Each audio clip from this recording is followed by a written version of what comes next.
Chennai shopping మాల్లో ఉగాది వేడుకలు. మీ పండుగ షాపింగ్ చెన్నై షాపింగ్ మాల్లో చేయండి. అందమైన వస్త్రాలతో పాటు విలువైన బహుమతులు పొందండి. నా నెక్లెస్ ఏంటండి, ఏమైంది? నా నెక్లెస్ ఎవరో దొంగిలించారండి. నెక్లెస్ దొంగిలించారా? ఇప్పుడే ఎవరో కాచేశారు. కానిస్టేబుల్, వెంటనే థియేటర్ తలుపులన్నీ మూసివేయండి. ఆ అనుమతి లేనిదే ఎవరిని బయటికి వెళ్ళనివ్వద్దు. మహారాణి గారి డైమండ్ నెక్లెస్ పోయిందట. మీ అందరినీ సోదా చేయవలసి వచ్చినందుకు నేను ఎంతో విచారిస్తున్నాను. Please don't move.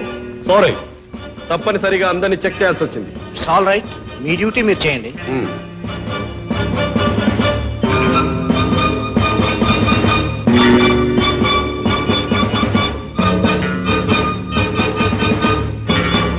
సార్ దొంగ దొరికాడు సార్.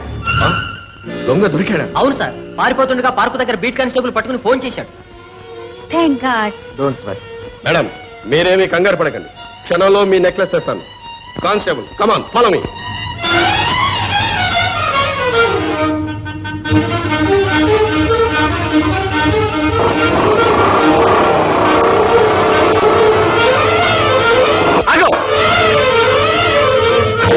Hands up.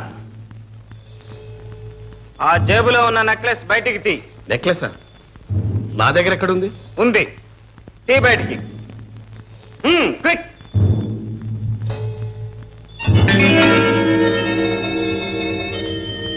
ఇక తిన్నగా వెళ్ళు. థియేటర్ దగ్గరికి వెళ్లే వరకు ఆగకూడదు. ఈ లోపుగా ఆగావా పిస్టల్ పేలుతుంది, ప్రాణాలు పోతాయి. వెళ్ళు.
భలేగా మేనేజ్ చేశాం.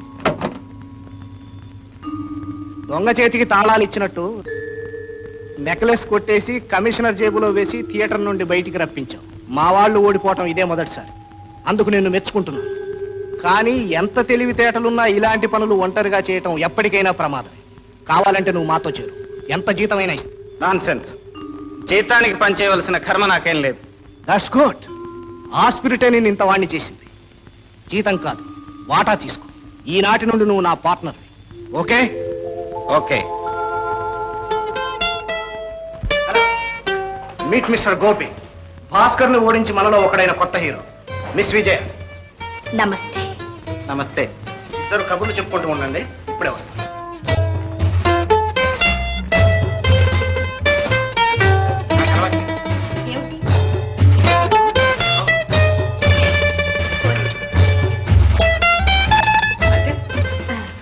కొత్త చోటుకు వచ్చినప్పుడు కొత్త అలవాటు నేర్చుకోవాలి. కమాన్.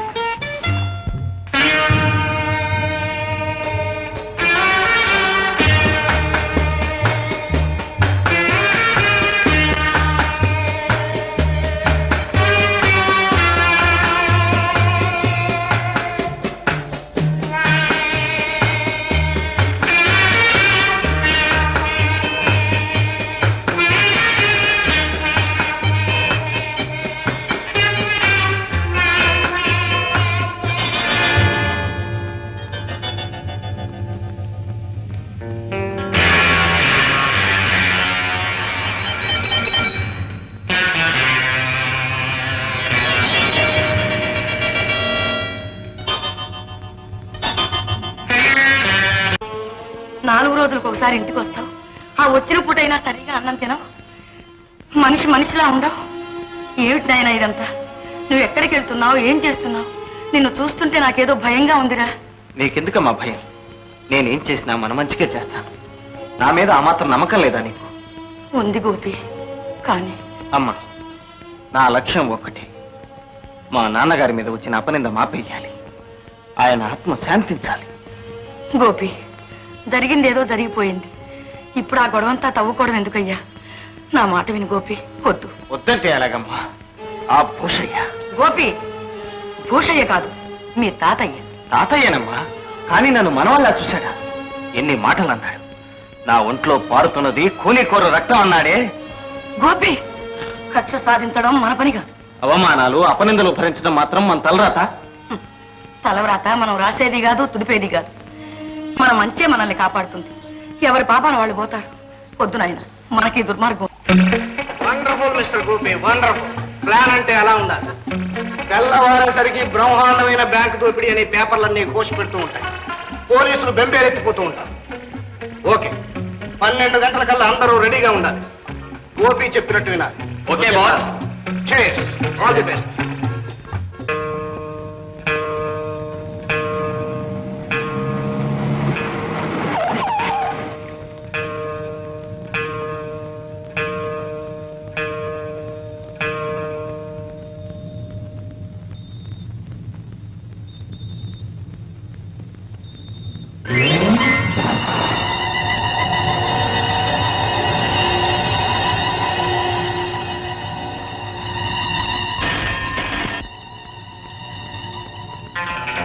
Yes, speaking.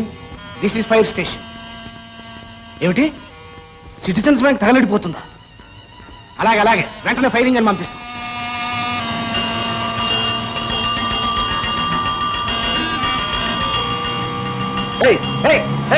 ఎవరది?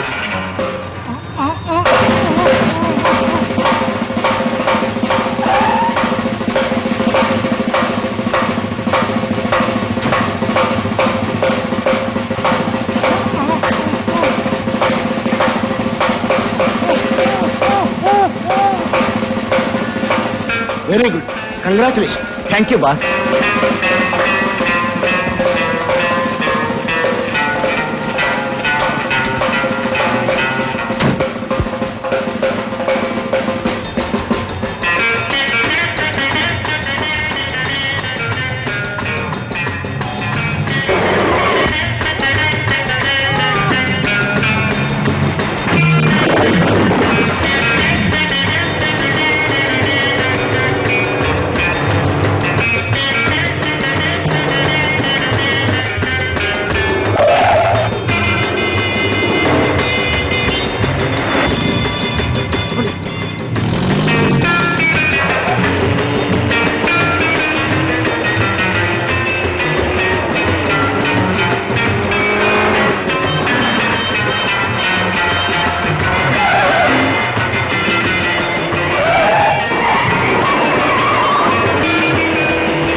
ఎక్స్క్యూజ్ మీ జెంటల్మెన్, మిమ్మల్ని మీ కార్ని సోదా చేయాలి. కారణం?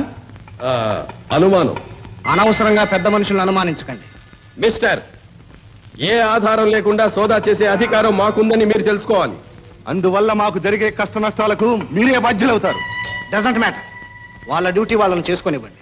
కమాన్, carry on. Thank you. Constable, dickey check చేయి. Come on, pick. ప్లీజ్.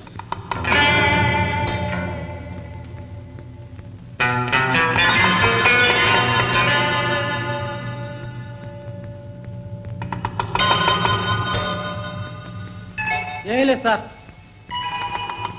అయిపోయిందా సార్? సారీ జెంటల్మెన్, మిమ్మల్ని అనవసరం శ్రమ పెట్టాను. ఇంకా మీరే అనవసరంగా శ్రమ పడ్డారు. All right, you can go. Thank you.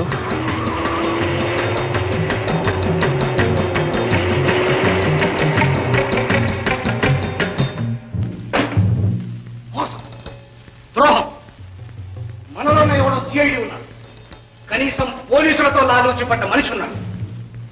లేకపోతే మనం బ్యాంకు దోచిన 10 నిమిషాలు కమిషనర్ మన కారునే ఫాలో చేసి ఎందుకు సోదా చేస్తాడు? ఎవడు వాడు చెప్పండి. మర్యాదగా బయటపడ్డారా సరే, లేదా ఎలా కనిపెట్టాలో ఏం చేయాలో నాకు తెలుసు. కమా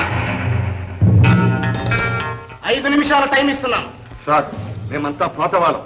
మీ దగ్గర చాలా కాలంగా ఉంటున్నాం. మా గురించి మీకు బాగా తెలుసు. కొత్తగా చేరింది గోపి ఒక్కడే. ఏ కొత్తవాడే చేయాలా? పాతవాళ్ళు చేయకూడదా? భాస్కర్ కనిపించడం లేదు, అతను ఎందుకు చేసి ఉండకూడదు? మిస్టర్, భాస్కర్ గురించి నువ్వు మాకు చెప్పక్కర్లేదు. అతను ప్రాణం పోయినా ద్రోహం చేయి. రుజువేంటి? కమా థ్యాంక్ యూ. గోపి, ఇలాంటి ద్రోహం ఏదైనా జరగవచ్చుననే అనుమానంతో అసలు పెట్టెను ముందే భాస్కర్ ద్వారా దాటించేశాను. అది సురక్షితంగా చేరింది. ఇప్పుడేమంటావు? భాస్కర్ నిజాయితీని ఒప్పుకుంటావా? ఏమిటి సార్, ఇతను నన్ను అనుమానిస్తున్నాడే? నా సంగతి ఇతనికి తెలియకపోయినా ఇతని సంగతి నాకు బాగా తెలుసు. ఏం తెలుసు? ఏం తెలుసా? మాలో ఒకటిగా ఉంటూ మమ్మల్ని నమ్మించి తడిగుడ్డతో గొంతుకాయాలని చూస్తున్నావు. నిజం చెప్పు. ఆగండి. భాస్కర్, తొందరపడ్డం కాదు బాస్.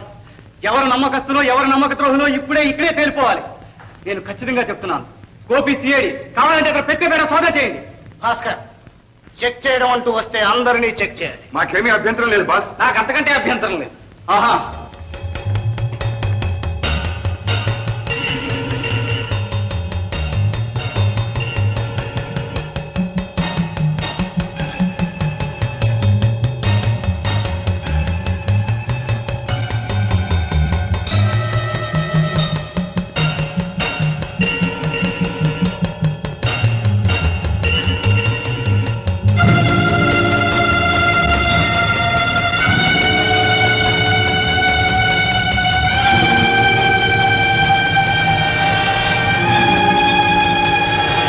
ద్రోహం బాబు. CID identification card.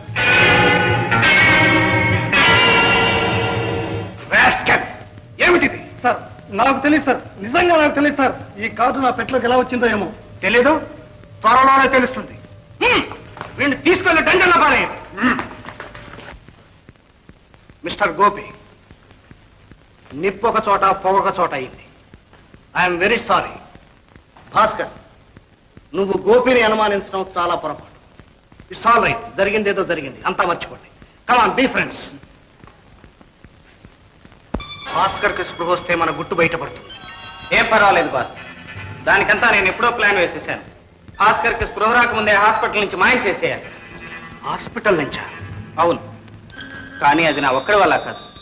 నాతో పాటు మన వాళ్ళందరూ సహకరిస్తే. ఓ ఎస్, ప్లాన్ మాత్రం పకడ్బందీగా జరిపించడం నీ బాధ్యత. అదంతా నాకు వదిలేయండి. ఈ రాత్రికే మన ప్లాన్. అందరూ రెడీగా ఉండాలి. ఎస్, నేను రెడీ. మన వాళ్ళందరికీ చెప్పి అన్ని ఏర్పాట్లు చేయి. Okay? Okay.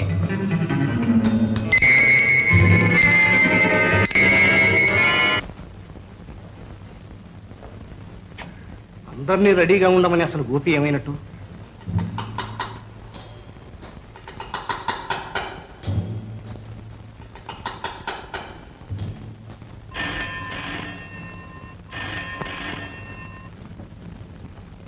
Hello hello. Yes, speaking. Hello boss, నేను గోపి మాట్లాడుతున్నాను. హాస్పిటల్ దగ్గర నుంచి అంతా రెడీ చేశాను. మన వాళ్ళందరినీ తీసుకుని వెంటనే వచ్చేయండి. Okay okay boss. అలాగే అలాగే. గోపి ఎక్కడే ఉన్నాడు. Come on, let's go.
తెల్లవారేలోగా ఇతనికి స్పృహ రావచ్చు. ఆ మిక్స్చర్ రెడీగా ఉంచుకో. స్పృహ రాగానే ఒక డోసు ఇచ్చి నాకు వెంటనే ఫోన్ చేయి. పోలీస్ కమిషనర్ ఫోన్ చేస్తే రేపు 8 గంటలకల్లా వచ్చి వాంగ్మూలం తీసుకోవచ్చు అని చెప్పు.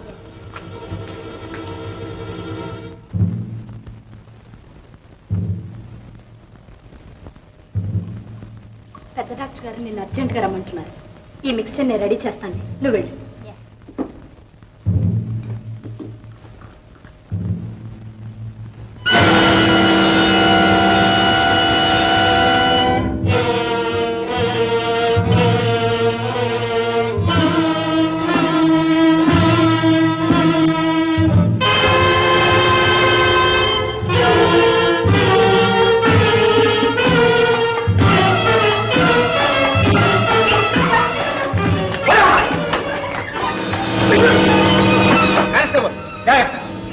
గోపి గోపి నువ్వు సీరియస్వా?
మీ అమ్మాయి తానే భాస్కర్ను హత్య చేశానని ఒప్పుకొని సరెండర్ అయింది. తప్పు ఒప్పుకున్నంత మాత్రాన అబద్ధం నిజం కాదు, నేరం రుజువు కాదు. ఆమె నిరపరాధనే గట్టి నమ్మకంతో మిస్టర్ గోపి ఈ కేసులో తీవ్రమైన కృషి చేశారు. చివరకు చచ్చిపోయిన భాస్కర్ బ్రతికున్నట్టు ప్రకటన చేస్తే అసలు హంతకుడు బయటపడతాడనే యుక్తి పన్నాడు. అతని ప్రయత్నం ఫలించింది. అసలు హంతకుడు దొరికాడు. దొరికాడా? ఎవరండి? 201 రిమాండ్ లో ఉన్న ఖైదీని తీసుకురా.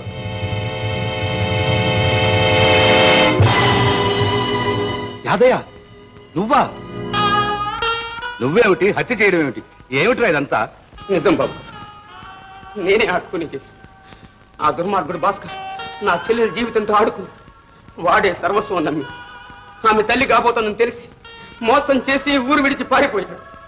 ఆ అవమానం భరించలేక నా చెల్లెలు ఆత్మహత్య చేసుకుంది. అప్పటి నుంచి ఆ భాస్కర్ కోసం వెంటాడుతున్నాను, కానీ కనపడలేదు.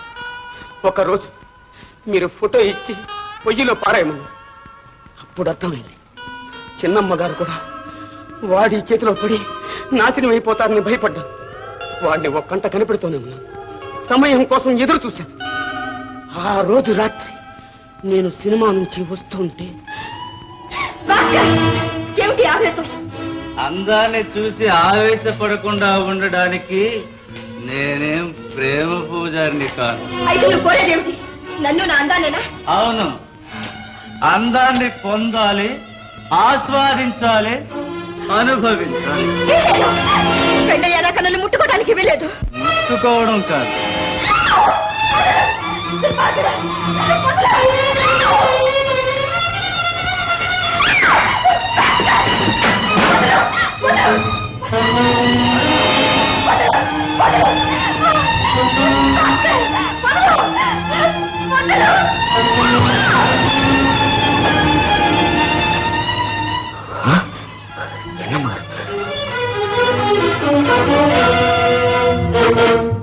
ఏం అలా చూస్తాను? నేనెవరో గుర్తుకు రాలేదా? బాగా చూడు, దగ్గరగా చూడు. యాదయ్య, నువ్వా? నేనే. గుర్తొచ్చానా? నన్నే కాదు, నువ్వు చేసిన ఘోరాలనే కూడా ఒక్క మాట గుర్తు తెచ్చు. దుర్మార్గుడు, ఎన్ని జీవితాలు ఇంకా నాశనం చేద్దాం అనుకుంటున్నావు? అన్యం పుణ్యం ఎరుగని ఎందరు కన్నె పిల్లల్ని ఇలా వంచాలనుకుంటాం. ఎన్ని పసి పువ్వుల్ని కాలరాచి పారేయాలనుకుంటాం. యాదయ్య, యాదయ్య, ఏదో ఎరక్క జరిగిపోయింది. ఎవరిని ఎరక్క? నిన్ను ఎరక్క నమ్మింది నా చెల్లెలు. నిన్ను ప్రాణానికి ప్రాణంగా ప్రేమించింది, ఆఖరికి ప్రాణాలే బలిచ్చింది. ఆ ఉసురు ఊరికే పోతుంది అనుకున్నావా? ఆ కసి ఊరికే విడుస్తుంది అనుకున్నావా? ఆ నాటి నుంచి ఈ నాటి వరకు నేను వెంటాడుతూనే ఉన్నాను. యాదయ్య, ఇప్పుడు ఏం చేయాలని? ఏం చేయాలనా? నీ రక్తం కళ్ళ చూడాలని, నిన్ను నా చెల్లెలున్న లోకానికి పంపించాలని.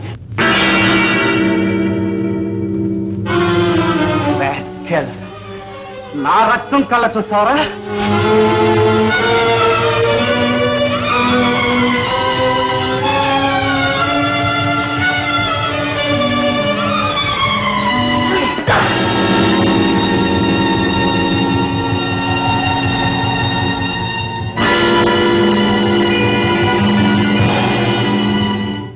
అలా వాడి కత్తికి వాడే బలి అయిపోయాడు.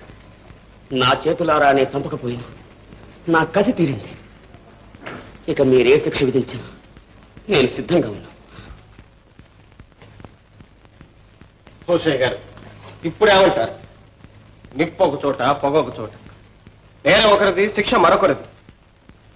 ఇలాగే మా నాన్నగారి విషయంలో కూడా ఎందుకు జరిగి ఉండకూడదు? జరిగుండొచ్చు. జరిగిందని రుజువు చేస్తే మీరేం చేస్తారు? పశ్చాత్తాపడతాం. కానీ మా అమ్మగారి పసుపు కుంకుమ మాత్రం తిప్పివ్వలేరుగా. పోనివ్వండి. కానిస్టేబుల్, హోసయ్య గారు, ఎవరో మీకు తెలుసా? రంగనాథం మా అబ్బాయి ప్రాణ స్నేహితుడు. ప్రాణ స్నేహితుడు కాదు, ప్రాణాలు తీసిన స్నేహితుడు. చెప్పలేదాం? అవును, నేనే. మీ అబ్బాయిని ఖూనీ చేసి నగలు కాజేసింది నేనే. నువ్వా? అవును బాబు, నేను చేసిన ఖూనీ మీ అల్లుడి మీదుగా పోయింది.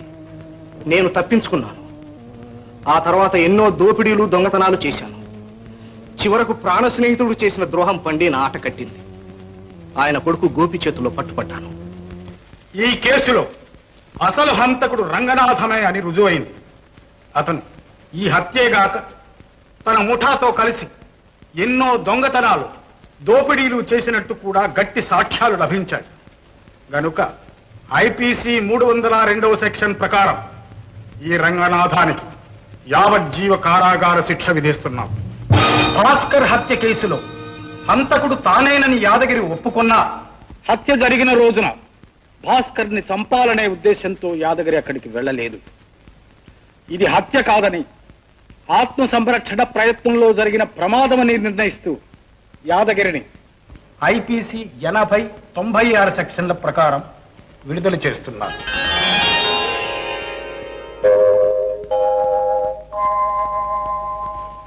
ఈ హత్యా నేరాన్ని కుటుంబ గౌరవం కోసం తనపై వేసుకున్న చిరంజీవి అనురాధను కూడా నిర్దోషి అని విడుదల చేస్తున్నాం.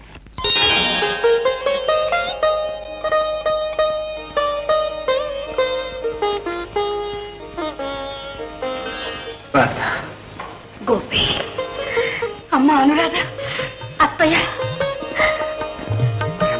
యాదయ్య. రాధ, నిజం నిరూపించడానికి నిర్దయగా ప్రవర్తించి నిన్ను బాధ పెట్టాను. నన్ను క్షమించు. లేదు గోపి, నేనే నిన్ను అపార్థం చేసుకున్నాను. నువ్వే నన్ను క్షమించాలి. గోపి, మీరందరూ నన్ను క్షమించాలయ్యా. గోపి, సాధించావయ్యా. ద్వేషంతో విడిపోయిన ఈ 2 కుటుంబాలను ప్రేమతో కలిపాం. నాన్న, అమ్మా, జరిగిందేదో జరిగిపోయింది. ఇన్నేళ్లు ఆరదిక్కు లేకుండా ఉందాయి. నువ్వు మళ్ళీ వచ్చి